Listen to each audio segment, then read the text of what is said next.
So some of the push factors in Honduras are lack of employment opportunities, lack of education opportunities, high unemployment. But the biggest push factor that I'm seeing sitting in Honduras is the violence, the level of violence.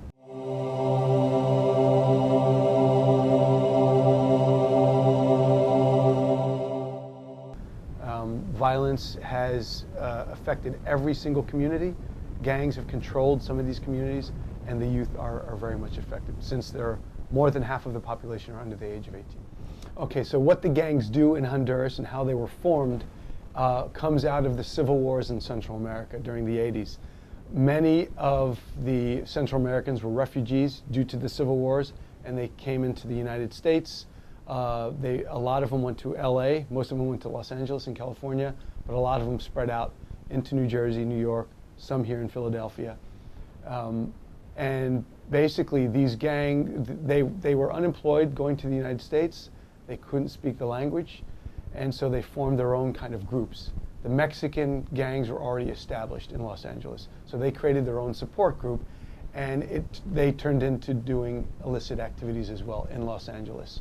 They started to fill the prisons up, and in the late 80s, early 90s, many of them were undocumented, were sitting in the United States illegally. So what the U.S. decided to do was to send them back to their own countries, because it would reduce the amount of gang activity in the United States, and it was a problem that the United States couldn't really deal with. So they sent them back to Honduras, Guatemala, and El Salvador. These guys only knew gang activity. Some of them did not speak Spanish. They go into these countries with a very corrupt government, with basically setting up an environment perfect, conducive to what they were doing. And that's exactly what happened. So the way I explained it is they get their PhD in the United States, and they go practice back at home in Honduras, El Salvador, and Guatemala. And that's what's taking place. So they've been learning the trade in the United States, and they're practicing it in countries like Honduras, where there's impunity, there's a lack of enforcement of the law, and because the government employees get so little money, especially the police and the local mayors, they're easily corruptible with some of the money that they're making off kidnapping, extortion, and the drug trade. So some of the stories that I have personally that I heard from Honduras, I have a number of them, and I'll share one with you. So with the combination of the high unemployment, the lack of the rains that are affecting the agriculture industry, which is predominantly what a lot of the Hondurans depend on, the gangs started heavy recruitment, and they took advantage of this. So what they started to do is go into these very dangerous neighborhoods in Tegucigalpa, knocking on people's doors and basically recruiting from house to house, asking the parents, we want your son to join one of the gangs. And basically the parents did not have an option. They never have an option. So the parents usually say yes. If they don't say yes, they send their kids immediately across the border to make that 15 to 20 day trek, or parents are killed as well as the kid. And I know of a number of stories where people will tell me that their sister and their kids were killed because of this. So the actual journey for the kids that are leaving Honduras and seeking refuge in the United States, it's a complicated journey. It's a very dangerous journey. So usually they go through a coyote, what they're called, or a smuggler, a human trafficker. And the cost from Honduras to the United States goes between $5,000, $6,000, $7,000 per person. So first of all, the people that are leaving need that money. They pay the coyote, and usually they'll get 3 chances. So if they get caught by immigration twice, they have that 3rd chance, and then that's it. So they'll leave usually at night. A lot of the kids, especially the unaccompanied minors, they'll leave at night, and they'll make their way through to the border of Guatemala and Honduras. Then they go through all of Guatemala, but the dangerous part of the trek is going through the entire country of Mexico. So in Mexico is where the danger really sets in. You have the cartels, the very serious Zeta cartels, which is the cartel that controls the area usually of the Rio Grande, and then they usually have to take this train called La Bestia, the Beast, and that is a 2 or 3 day journey going through the heart of Mexico, and gangs are robbing the train. They throw people off the train if they don't pay them, a ransom or something like that, and so it's an extremely dangerous journey.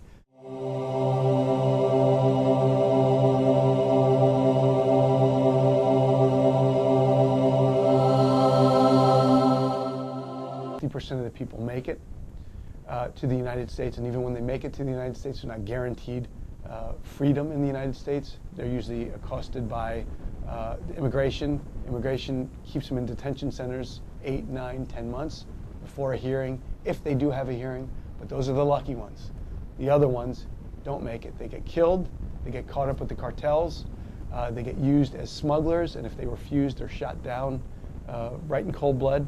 A lot of the gangs will stop these migrants that are coming in. They'll line them up, and I know a story. I know of a number of stories where one of the guys was lined up with about 7 other Hondurans, and the cartels were going in Mexico, going through each one, saying, "The only way you can get through here is if you give me $100."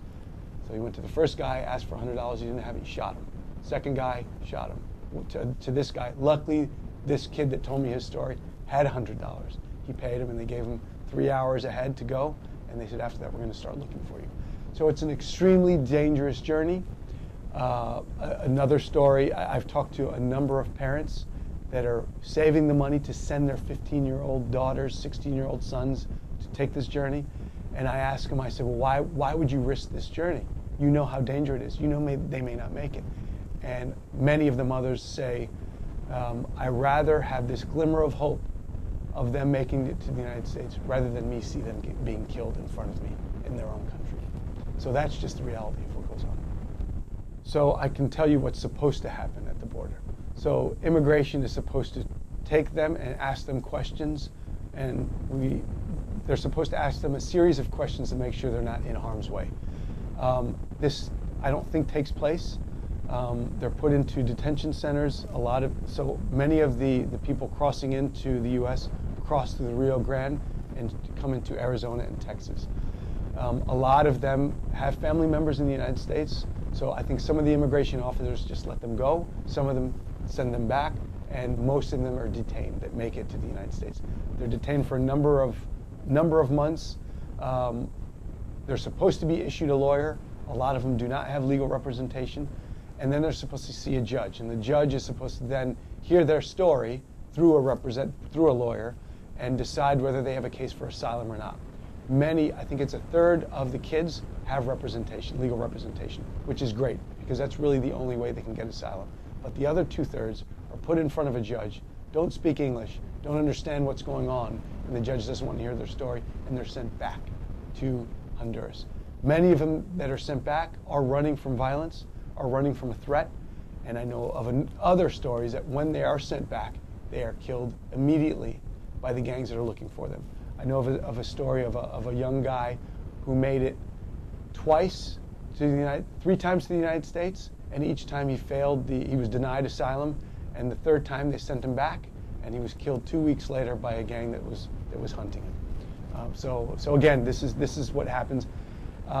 Catholic Relief Services doesn't do too much work in the United States. Most of our work is done in countries overseas.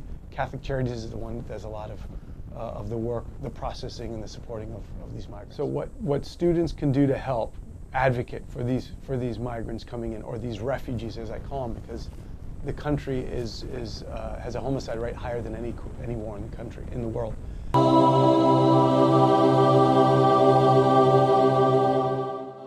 So what can we do? And I get this question a lot. What can we do as U.S. citizens, as people that are very aware of the situation?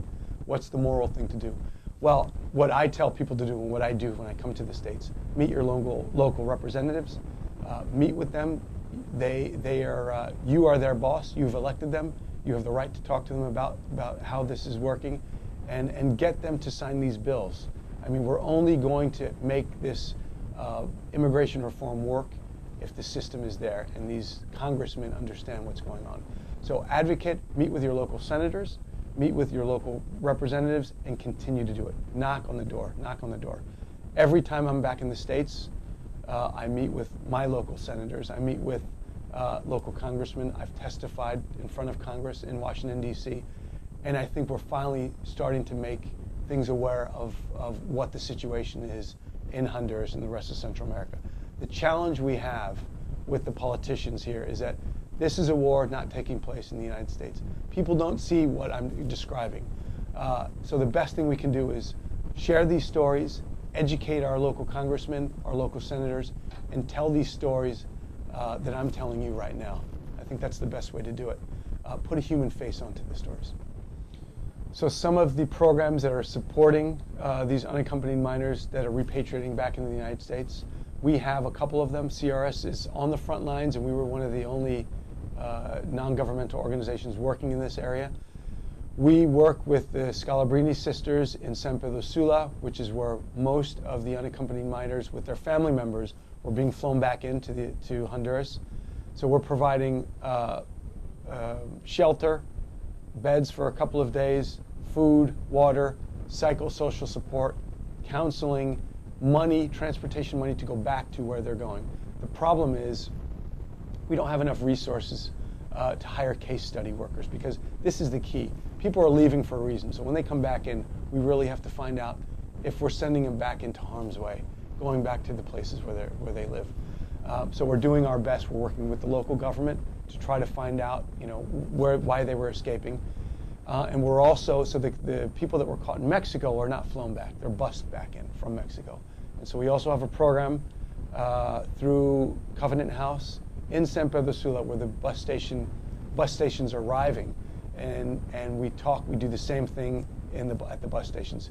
There's refuge, there's beds, there's medical attention, there's counseling, and then we're really trying to find out why did they leave, and if we send them back to their communities, will there be another threat? Will they be all right?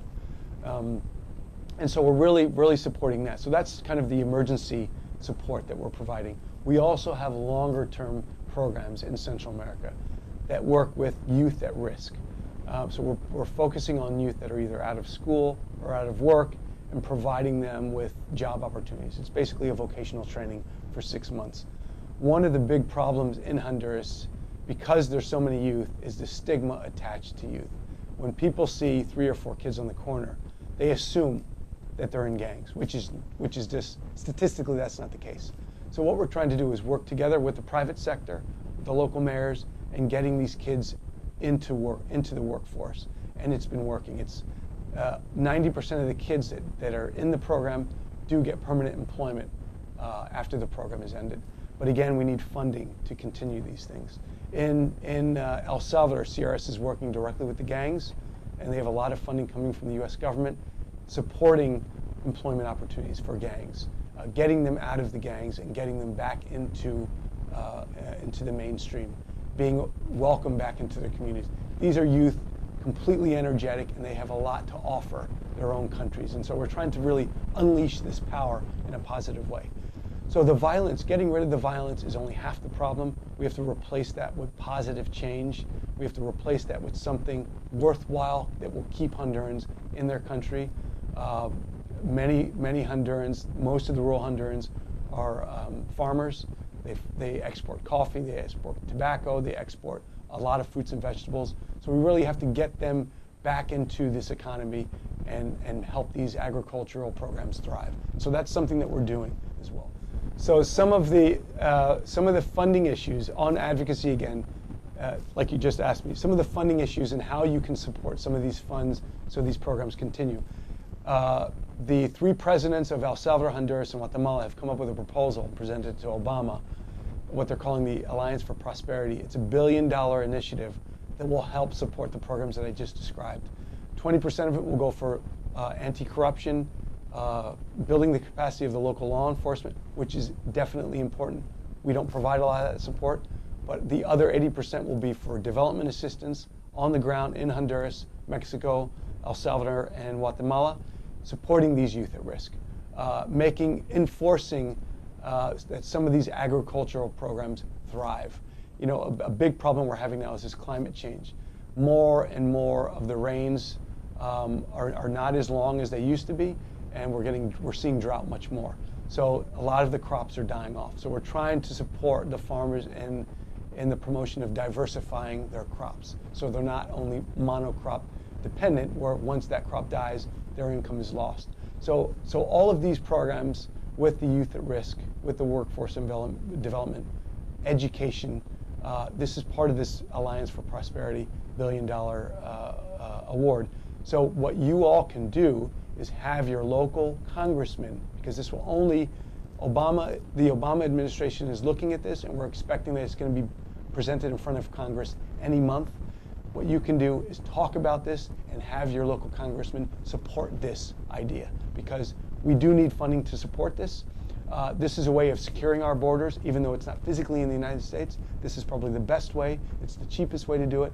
And tell your congressman that this is key in terms of, stopping the drug trade and keeping our border secure. Sure. So the Food for Education program that we're implementing in Honduras is funded by the Department of Agriculture. It's targeting the poorest state in Honduras, which is the Department of Intibucá on the border of El Salvador. The program focuses on every single school in the entire state, which is about 1,050 schools. We're targeting 55,000 children, and we're providing a school feeding program as an incentive to get back into the schools. So the objective of the program is to increase the quality of education, but also increase the school attendance. So we have a number of activities. One of the most popular activities besides the school feeding program, because many of these kids are lucky enough if they eat one meal a day, is the transportation. Many of these schools are very far from the communities. You have kids walking 4 or 5 miles to and from school. Obviously, this poses a risk for the girls. So what this transportation activity has done is it increased the enrollment overall, 90% in the schools, and it's increased girls' attendance by over 100%.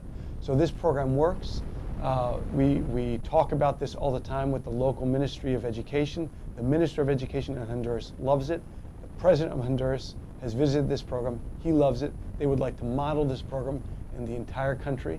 And so again, funding like this is an $18 million program. It sounds expensive, but it's really a drop in the bucket considering the amount of money that we spend on maintenance of the wall in California, Arizona, and Texas. I think we spend over $1 billion a year just for the maintenance. So we're talking about an $18 million program that provides support to 55,000 kids. We can replicate this if we have the money. We can replicate it tomorrow. So why should someone care in the United States if it's not directly affecting them? This goes back to what I was talking about. You cannot see the war going on that's happening in Honduras and the rest of Central America. I think we as U.S. citizens have the moral obligation to support these people. The U.S. is a melting pot. There was the potato famine in Ireland. We supported the Irish. There was problems all over Europe during World War II. We supported them. This is close to our border, and we have the right to support these people. The drug trade is not for consumption in Central America. The drugs are coming to the United States. So the demand is very huge, and I think we as U.S. citizens have instigated this problem to a point, and I think it's our moral obligation to try to fix it. The drugs, 90% of the drugs that are coming into Honduras come from Colombia and Venezuela. 95% of them are going to the United States. Why are they going to the United States? We're purchasing them. So if we can do something, so a lot of this war, a lot of the gang activity, the narco trade is because of the U.S. demand for cocaine and marijuana and the other pills that are coming in from Central America. So you ask me why should we care? Well, we're part of this problem. We're part of the war, and we have great resources. We're a powerful nation that can easily put an end to this. So a big misconception that I'm hearing is that these Central Americans, these Mexicans are coming to steal my job. Well, first of all, no one wants to leave home. And the reality on the ground is that they're leaving to save their life, or they're leaving to save their children's life. They will probably be killed if they stay in their countries, and that's the reality. They're not taking this dangerous 20-day trek, risking their life to take someone's job. They're trying to make their countries and their families better off. They're trying to save lives. So I guess the biggest misconception that I'm hearing is that these Hondurans are coming in and stealing my work. They're doing jobs that Americans wouldn't take. They're working extremely hard for a reason. They're working to save the lives of their family members. They're working to save the lives of their colleagues in the countries where they come from. And that really is the reality, and there's no other myth around that. I think sharing this information, the reality on the ground, and debunking these myths are extremely important. And I think that by us understanding what's going on and being able to share these stories is extremely important. Putting a human face on these stories is also very important. I think also leaving the country and studying abroad should be enforced by a lot of these professors. I studied abroad my junior year. I only went to Europe, but it opened me up to a different reality. And that never left me. It was a travel bug that stayed in me. And I swear that's why I do what I do, because I left the country and I was able to experience other cultures and other ways of working outside of the United States. So I think it's very important to encourage students to travel abroad. I think it's very important to encourage students to understand the situations that are going on and really study them. Don't just hear firsthand through news or TV. Study them on your own, find out what's going on, do a lot of volunteer work overseas, but definitely try to get out of the US and learn more about what's going on out there. Because I think a big problem that we're in, especially in our political system, is that we're so compartmentalized and we really are not concerned with the realities of what's going on overseas. So I think really getting a more international view is extremely critical, especially for students that are going to be out there in the workforce and making a lot of decisions. Talking to families and friends and your church. If you're a member, if you're very active in your church, talking about the realities of what's going on, educating people, because I find out no matter who the audience is, when I talk about these things, they're shocked. So I think educating the people on the realities of what's going on in Central America. These are Guatemala, Honduras, and El Salvador are 1, 3, and 5 respectively in terms of murder rates of the world. And these include countries that are at war. So I think sharing that is extremely important. So making it known within your community. But then again, going to your local representative, I think, is key. And so that's another way to do it. And the more voices you have, the stronger you are to your local representative. In terms of advocating, I would again say traveling overseas and sharing what you know about what's happening and really learning. And so educating yourself as well. So sharing what you know, really getting down and dirty with the subject and really try to understand what's going on. So I would say a volunteer program, joining Peace Corps, doing something that you can really open up your avenues and understanding these issues. And I think now more than ever, it's a critical time to be involved because of our polarized government, because of the issues coming on, because of the social networking. We're finding out firsthand information of what's going on. So I think you guys are key to moving these pieces forward, and you're a key part of the puzzle.